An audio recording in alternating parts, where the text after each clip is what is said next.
Hi, my name's Nikki and this is Alex and we're from Synergy Physio, and we'd like to present to you today 3 of our favourite exercises to build on your gluteal strength.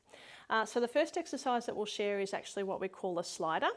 So to do this you'll need a piece of laminated paper or to place on the floor, or even if you have a sock on your foot and you do this on the kitchen floor, that will also work. You need something slippery. So with one foot on your slider, you can have your hands nearby on something light just for balance, like a chair or a table, otherwise hands on hips.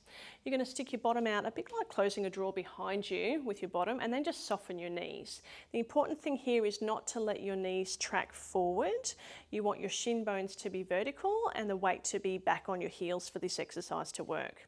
So in this position, you'll then make the foot that's on the slider very light, like it's on a plate of glass, and simply slide it out a short distance and then back. Let's just do a set of 5 here. So we'll slide out and back. The key thing is to keep the weight back on your heel, to keep your opposite foot quite light, and to make sure that your chest is really well forward. If your chest is too vertical, it won't work.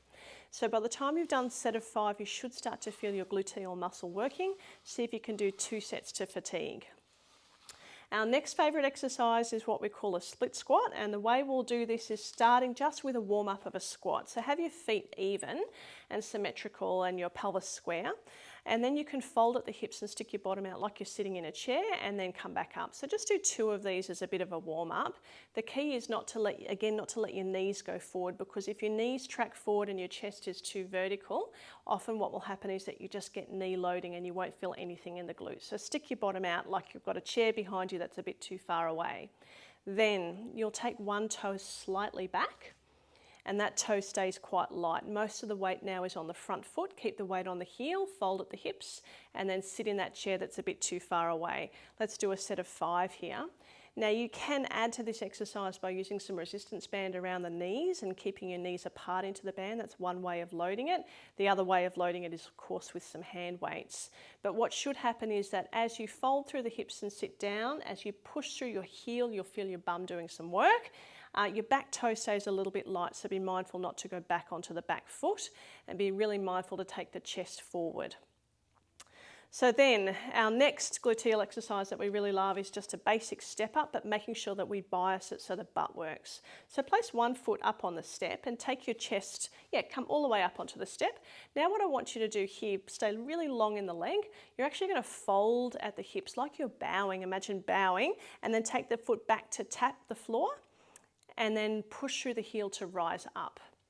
Let's do a set of 5. So you're going to bow. Make sure your knee does not track forward so your shin bone stays vertical, and you'll push through the heel to take you up the step. The key mistakes with this are bouncing off the back leg. So if you go down and bounce off the back leg, you'll just get calf work on the other side. That won't help your bum. So fold through the hips and just tap that foot lightly on the floor. The other key mistake that people often make is keeping the chest too vertical and letting the knee go forward, which then gives you a good quads workout, which is not a bad thing, but it's not going to build on your glutes. So make sure that you're bowing, that your foot is very light when it taps the floor, and you use your heel to come up the step. You should feel your glute doing some work then. I hope these 3 exercises help you build on your hip strength.